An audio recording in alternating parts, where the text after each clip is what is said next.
Assalamu alaikum warahmatullahi wabarakatuh. Nizere ko mumeze neza cyane ahantu hose mugiye muri, nk'uko musanzwe mubimenyereye. Uyu ni wa mwanya uhariwe ikiganiro cya New Generation Show. Muri aka kanya muri kumwe nanjye Uwamahoro Jamila muri studio za Niga. Rero ntabwo ndi jyenyine, ndi kumwe n'abatumirwa bagiye batandukanye. Uhereye iburyo bwanjye kumwe n'umutumirwa, ndetse n'ibumoso bwanjye hari umutumirwa. Duhereye iburyo bwanjye watangira utwibwira. Murakoze, amazina yanjye ni Nyampinga Desire, nkaba niga muri Niga, nkaba mpagarariye ikigo cya Islam hose muri rusange, aribyo bita Murakoze, n'ibumoso bwanjye rero naho hari umutumirwa. Murakoze, amazina yanjye ni Kameza Nadia, nkaba nungirije uhagarariye Jamaat Dawa mu kigo cya Niga. Murakoze cyane mwese. Mwabyumvishe rero, aba bose nk'uko mubareba ni abayobozi bahagarariye abanyeshuri bo muri Niga Jamaat Dawa. Ese mutangira Jamaat Dawa ni iki? Jamaat Dawa ni umuryango w'Abayisilamukazi cyangwa Abasilamu muri rusange babishyize hamwe, bashinzwe gukora umwuga w'ivugabutumwa, basasakaza idini ya Islam mu bantu bagiye batandukanye, yaba Abasilamu ndetse n'abatari Abasilamu, bakora ibikorwa by'urukundo, ibikorwa by'Imana, batagambiriye kuba bazahembwa n'umuntu uwo ari we wese hano ku isi, bategereje ibihembo by'Imana. Jamaat Dawa ikora ibintu byinshi nk'uko mubitubwiye. Watubwira mu ncamake Jamaat Dawa bimwe mu bikorwa yaba ikora n'uko ikora? Murakoze, Jamaat Dawa ikora ibikorwa by'urukundo bigiye bitandukanye, ifasha abantu bagiye batandukanye. Cyane muri ibyo bikorwa by'urukundo igenda ikora harimo gusura abarwayi, gufasha abatishoboye no gufasha abanyeshuri muri rusange, cyane cyane yuko muri Niga turi abanyeshuri. Murakoze, Jamaat Dawa nk'uko muri gukomeza mugenda mubyumva ifasha abantu bagiye batandukanye. Ese watubwira bimwe mu bikorwa Jamaat Dawa yaba yaratangiriyeho ndetse n'ibyo yifuza kuba yazigira? Murakoze, mbere na mbere reka mbatangiriye ukuntu Jamaat Dawa yatangiye mu kigo cyacu. Jamaat Dawa twatangiye turi abantu 17 muri bo baba abanyakomite, 5 muri bo abanyamuryango. Kubw'imikorere yabo myiza, abantu bagiye bayikunda, bagiye bayikurikira. Ubu ngubu tukaba turi abantu 40. Mu bikorwa twagiye dukora nk'uko mugenzi wanjye yababwiye, dufasha abarwayi, dufasha abantu batishoboye, dusura abantu batandukanye, dore ko dutuye mu cyaro, ikigo cyacu kiri hagati mu cyaro, tugenda dufasha abaturage b'ikigo duturanye, ndetse no kwa muganga, ababyeyi, abantu bagiye batandukanye. Ndetse no mu kigo tugenda dufasha bamwe mu banyeshuri bafite ibibazo bigiye bitandukanye, nko kuba umuntu aba adafite ibikoresho, umuntu wabuze tike, umuntu bafite ibibazo bigiye bitandukanye. Abo bose tugenda tubafasha mu nzira dushoboye, ku mbaraga nkeya tuba dufite nk'abanyeshuri. Ese mu kigo cya Niga aho mukorera ibyo bwizabutumwa, abayobozi baba bibafasha mu cyane? Abayobozi bacu baradushyigikira 100%, dore yuko badushyigikira mu kuba dufite gahunda igaruka buri mwaka, kuba twasabira abakandida.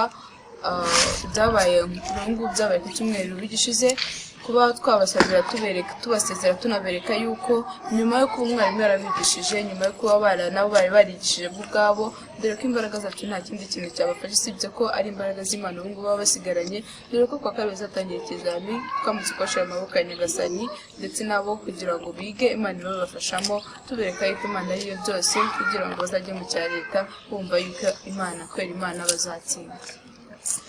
Iki ni igikorwa cyiza cyane kandi Imana izajye inakibahembera.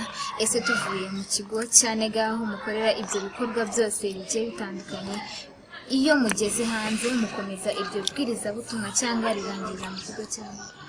Murakoze, kubera ko duturuka mu bice ahantu hagiye hatandukanye, buri abantu bose baba muri jama zigiye zitandukanye, tugenda ahubwo ibikorwa dukora hanze nibyo bikorwa tuzana ahangaha mu kigo, tugafasha abantu, buri wese akagenda azana ibyo bakora mu majamu zabo kugira ngo twiyongere. Gusa icyo nzi, twese dukomeza ivugabutumwa. Ese wakomeza utubwira ni nk'ibihe bintu byaba bigaragarira amaso ku buryo wambwira aka kanya ngo njyewe kuva jama yatangira twakoze ibi yatumye ngera kuri ibi ngibi none ubu ndi umuntu umeze gutya kubera jama murakoze. Jama ibintu byinshi yagiye akora byanyunguye, harimo gutanga ifutari ku banyeshuri, ku bantu bagiye batandukanye. Ikindi kintu byanyunguye nayo wa muntu wumvaga yuko iswani itari ku mutima kuri njyewe, ariko kuva najya muri jama byamaye iswana ku mutima, kwiga idini cyane, kuko mbere ntabwo navuga ngo nari nzi idini rihambaye, ariko kuva nayoboka jama byamfashije gutera imbere byirushijeho. Kandi ikindi kintu byamfashije gutera imbere, byamfashije kubaha no kwicisha bugufi mu bantu, mwubaha abanduta, mwubaha abo nduta n'abo tungana. Ibyo ngibyo byose nkabona bikwiye mu muco jama yanoje, kandi ikanoza yuko Uwisilamu ari ukwicisha bugufi. Kandi jama ntabwo yanyigishije yuko ari Uwisilamu gusa, yanyigishije yuko buri muntu wese agomba kuba ari umuvandimwe wanjye, yaba umusilamu yaba umukirisitu, bose ngomba kubafasha mu buryo bwose bushoboka no mu bushobozi nawe. Ibyo ni ibikorwa byinshi kandi byiza. Mwambwiye ko hari igikorwa kigomba kuba buri mwaka mwateguriye abo nakita nk'aho ari abakandida bo mu kigo cya Niga. Ese bari abakandida kugira ngo mubakorere icyo gikorwa, cyangwa se iyo murangije kukibakorera ni nk'ikihe kintu mwumva bibafashijemo mwebwe nk'abayobozi ndetse nk'abanyamuryango mubyakira gute? Murakoze. Mbere na mbere nk'uko nabikubwiye, aho ngaho tubikorera kugira ngo abantu bose muri rusange bumve ko imbaraga z'abanyeshuri n'iz'abarimu ziba zararangiye ari imbaraga z'Imana zonyine zisigaye. Twebwe tubikora kugira ngo tubashyire mu maboko y'Imana. Buri kintu cyose ukoze wizeye ko kiri bushoboke cyose kirashoboka. Tubibashyira gutyo mu maboko y'Imana, tubasabira yuko Imana yabafasha, twese abataha n'abasigara bose bakumva yuko intsinzi ari iyabo. Ndetse n'abayobozi babidufashamo muri ubwo busabe bwose, nabo bakabereka yuko nta handi hantu bagomba gukora intsinzi isibye mu maboko y'Imana. Niyo mpamvu icyo gikorwa twagiteguye nkatwe jama tubona yuko bikwiriye yuko twajya tugenda mu rugo dusize abanyeshuri bacu mu maboko ya Nyagasani, ikazabaha intsinzi. Ese mu gukora icyo gikorwa mugikora nk'ikigo cya Niga gusa cyangwa se hari ibindi bigo mwamwifatanya?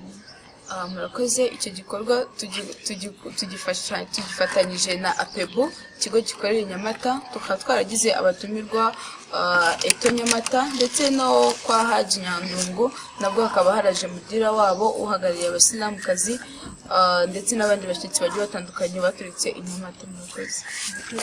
Ndabashimiye cyane ko mwitabiriye ubutumire bwacu. Mwakoze kuza, ariko mbere yuko musohoka muri studio zacu, ni nk'ikihe kintu mwabwira nk'umuntu utaba muri jama ariko mubona ko ari ngombwa ko yayiba? Ikintu twabwira umuntu utayoboka jama, twavuga ngo ngwino muri jama, kuko jama yigisha ibintu byinshi bigiye bitandukanye nk'uko twabivuze atangira. Kandi jama ni ikintu cyiza cyane kikuganisha ku nzira y'Imana, kandi kiguhesha intsinzi hano ku isi no ku munsi wa nyuma. Murakoze. Imana izabahe kugera ku byo mwifuza byose muri jama yanyu, kandi mwese Imana izabahe ijuru rya Firdausi. Imana ikumve Jamila uwo muhawe cyane.